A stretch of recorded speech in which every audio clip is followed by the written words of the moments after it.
Hello and welcome back to another computer sluggish tutorial. In today's video I'm going to be showing you how to convert video files using VLC Media Player. All you need to do is boot up the program, and once you have done this you need to go to the top left hand corner and click on Media. You now need to go down to Convert/Save, and you will now end up with a window that looks like this. Once you have this window, you now need to press the Add button and select all the files you want to convert. I'm going to use this video here of crossout. Once you've selected the files, you now need to click on this down arrow next to Convert/Save, and you need to go down to Convert. You will now end up with a lot of settings you can adjust. For example, here we have our convert settings. If I go down to this arrow on the right hand side here, I can choose the format of which I wish the file to be converted to.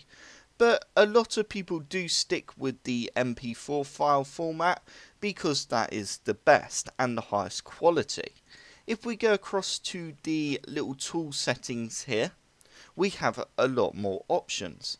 For example, here we can go to the video codec and we can change the resolution. We can also go across to filters, and there's a lot of filters we can add to the video. For example, if I just scroll down, we could select old movie effect video filter, which will simply just add a old movie effect to our video. If we go back to the top here, we have our audio codec, and we can change the codec by simply pressing the drop down box here, and we could select MP3 if we want. We also have a few filters for the audio as well which we can apply. And you have subtitles. Once you're happy with all the settings you have changed, you can simply press save and then go back, and we can now go down to browse, and we need to select where we'd like the file to be saved. I'm just going to save it in the same folder, and I'm simply going to call it test. You now need to press save, and you need to press start. You will end up with a bar at the bottom of the screen going across, and basically this means how far it's gone through the process. Basically, once it gets all the way to the end, that means the convert is finished, and you can then watch your video. And once it is finished, you can now open up your video file.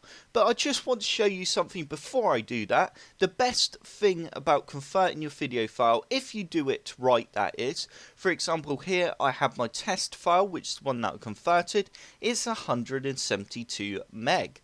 But the original file was 484 meg. And if I double click on the original file, as you can see the quality is really good.